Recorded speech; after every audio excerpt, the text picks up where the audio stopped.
Hello everyone, welcome to my YouTube channel. तो मैं आज आपको उस लेक्चर को कंटिन्यू कराऊंगा जो लेक्चर हमने लास्ट क्लास में छोड़ा था। तो लेक्चर स्टार्ट करने से पहले मैं एक बात बता दूं कि अगर आपको बैक टू बैक मेरी क्लासेस देखनी है तो मुझे आपकी तरफ से मोटिवेशन मिलते रहना चाहिए, जिसके लिए आप लाइक, शेयर एंड सब्सक्राइब करते रहिए। तो मैंने लास्ट क्लास में आपकी जो चैप्टर 2 है क्लास 6 हिस्ट्री का, उसे स्टार्ट कराया था, जिसका आज हम जो है अपना थर्ड पार्ट स्टार्ट करेंगे। इसके दो चैप्टर हैं, एक इंट्रोडक्शन पार्ट है, एक मेन पार्ट है और बिग पार्ट है। और आज हम जो इसका नेक्स्ट पार्ट स्टार्ट करने जा रहे हैं। तो बिना देरी करते हुए let's begin history of class 6 chapter 2।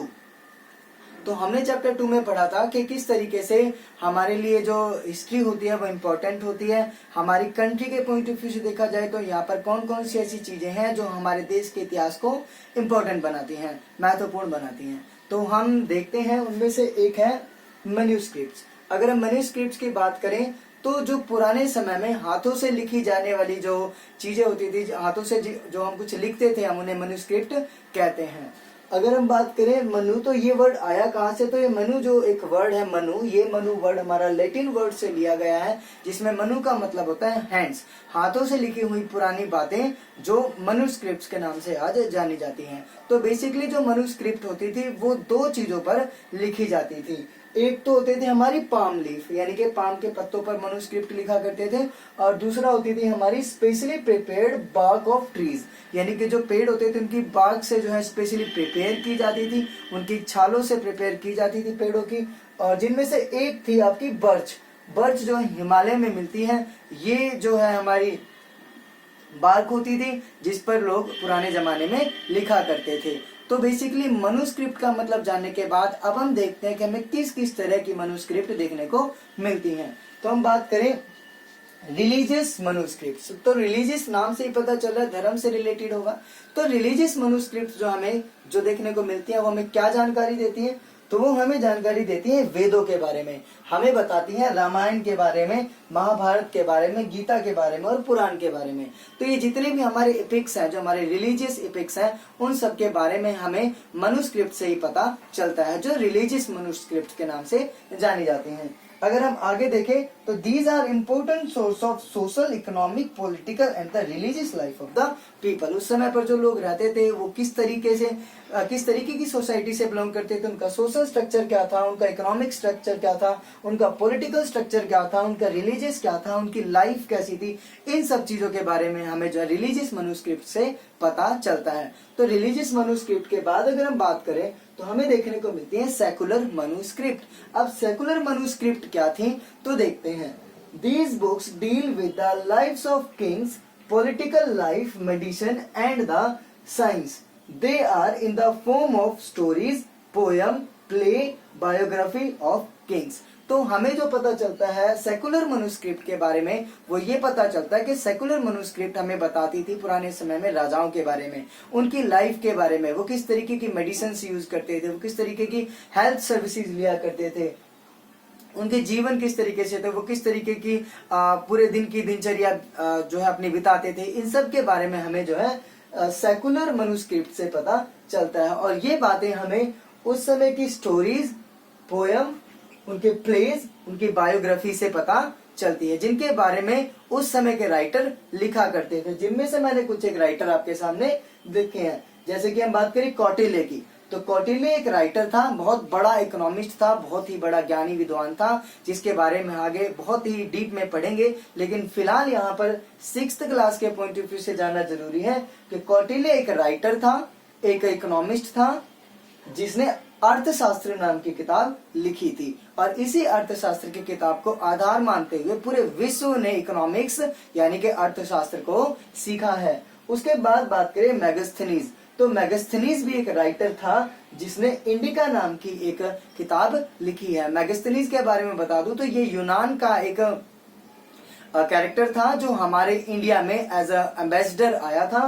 पहले तो ट्रैवलर बनकर आया, फिर यूनान का एम्बेसडर था हमारे इंडिया के अंदर, जिसका नाम मेगास्थनीज था। और इसी ने इंडिया के एक किंगडम के कल्चर के बारे में बताया है जो इंडिका में लिखा हुआ। तो इंडिका नाम की किताब मेगास्थनीज ने ही लिखी है जो यूनान का था। उसके बाद बात करें बाणभट्ट की, तो बाणभट्ट अपने ही देश का था जिसने हर्ष चरिता नाम की किताब लिखी है। तो ये कुछ एक एग्जाम्पल के तौर पर मैंने आपको राइटर बताए हैं जिन्होंने अपनी ये किताबें लिखी हैं। इन्हीं किताबों के आधार पर हमारे विश्व ने बहुत कुछ सीखा है और हमने उनसे बहुत सी चीजें इंस्पायर करी हैं, उनसे बहुत सारी चीजें सीखी हैं और उनको आज के समय पर हम इम्प्लीमेंट कर रहे हैं। हम आगे की बात करें तो inscriptions are the very very important source of history, क्योंकि इससे भी उस इतिहास के बारे में तो पता चलता ही है जो लिखा हुआ है, साथ ही साथ उसके बारे में भी जो रिटन फॉर्म में नहीं मिलता।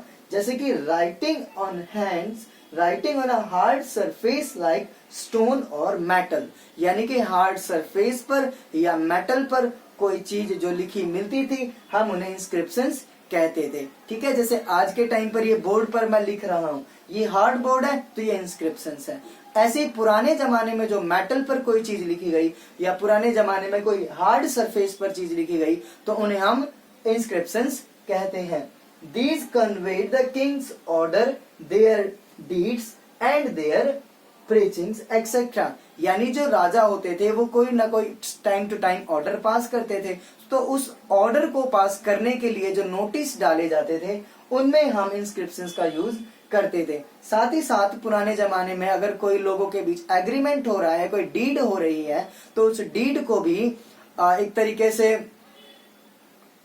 प्रूव करने के लिए भी ये मैन्युस्क्रिप्ट्स का इंस्क्रिप्शंस का यूज किया जाता था, ताकि ये बात सच हो सके, ये बात साबित हो सके कि हाँ डील हुई है, उसको रिटर्न फॉर्म में लिखकर रखते थे। इंस्क्रिप्शंस वही देखने को मिलते हैं। जैसे कि एग्जाम्पल के तौर पर अशोका ने बहुत सारे स्तंभों को बनवाया, बहुत सारे अशोक पिलर हमें देखने को मिलते हैं जिन पर उसने धम्म की पॉलिसी, धम्म के इंस्ट्रक्शंस को लिखा है। साथ ही साथ उसने बहुत सारे मैसेज भी जो है इन पिलर्स के जरिए दिए हैं।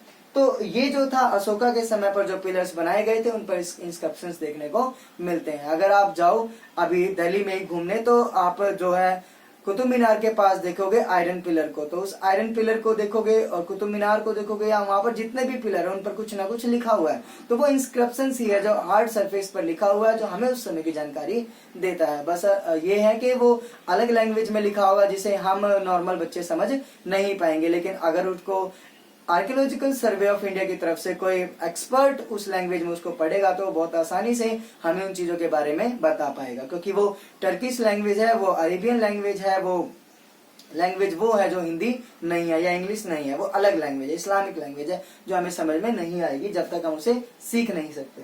अगर हम आगे बात करें तो ये रिकॉर्ड करते थे of victory of the battles, जो विक्ट्री मतलब जो बैटल होते थे उन बैटल्स को जीतने के बाद जो जीत होती थी उस जीत को भी लिखने का काम इन्हीं इंस्क्रिप्शंस के जरिए होता था। हम आगे बात करें तो the study of the inscriptions is known as a epigraphy. ठीक है, एपिग्राफी क्या होता है? तो जब हम इंस्ट्रक्शंस जो हमारी जो इंस्क्रिप्शंस होती है इनको हम जब रीड करते हैं, इनको स्टडी करते हैं तो इसे हम एपिग्राफी के नाम से जानते हैं।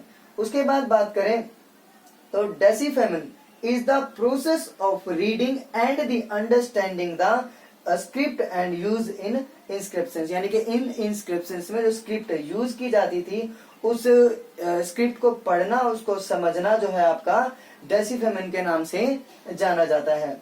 तो अब बात करें लाइक अशोक पिलर, मैंने एग्जांपल आपको दे दिया, इन पर इंस्क्रिप्शंस लिखी रहती थी। अशोक पिलर पर इंस्क्रिप्शंस जो लिखी होती थी वो होती थी आपकी ब्रह्मी लैंग्वेज में। किस लैंग्वेज में? ब्रह्मी लैंग्वेज में, जो हमें लुम्बिनी में देखने को मिलता है। अब बात करें डिफरेंट पीपल डिफरेंट पास्ट, यानी कि अगर हम नेक्स्ट और लास्ट टॉपिक की बात करें तो अलग लोगों का अलग इतिहास जो हमें देखने को मिलता है। जैसे कि हम बात करें उस समय पर किंग भी रहते थे और ऑर्डिनरी पीपल भी रहते थे। तो जो किंग होते थे उनकी हिस्ट्री हमें जनरली देखने को मिल जाती है, क्योंकि वो पैसे वाले लोग होते थे, वो पैसा देकर अपने बारे में लिखवाते थे, जिसको आज हम पढ़कर हम उनके बारे में जानकारी ले पाते हैं। लेकिन जो ऑर्डिनरी पीपल होते थे, जो पीजेंट्स होते थे या जो कोबलर होते थे या जो गरीब लोग होते थे, उनके पास इतना पैसा नहीं होता था, जिसकी वजह से वो अपनी कहानी, अपनी जानकारी, अपनी इंफॉर्मेशन जो है लिख नहीं पाते थे। तो हमें पीजेंट्स या कोबलर या पुराने जमाने के ऑर्डिनरी पीपलों के बारे में जितना भी पता चलता है वो पता चलता है सिर्फ और सिर्फ किंग्स की वजह से और किसी की वजह से नहीं। ठीक है। तो अलग इंसान का अलग पास्ट होता था, किंग की लाइफ अलग होती थी और नॉर्मल लोगों की लाइफ अलग होती थी। आज हम इतिहास में जो किंग के बारे में पढ़ पाते हैं वो सिर्फ इसीलिए क्योंकि किंग ने उसको छपवाया। ऑर्डिनरी पीपल उस समय अफोर्ड नहीं कर सकते थे, इसीलिए हमें उनकी जानकारी देखने को नहीं मिलती है। तो आज के लेक्चर को यहीं खत्म करते हुए मैं बताना चाहूंगा कि क्लास 6 का चैप्टर जो 2 है स्ट्रीम है वो कंप्लीट हो चुका है। आई होप आपको चैप्टर क्लियर हो रहा होगा। अगर कुछ भी कमी आपको लगती है तो कमेंट बॉक्स में जरूर बताएं, मैं अपनी तरफ से उसको क्लियर करने की कोशिश करूंगा। So bye bye, take care everyone.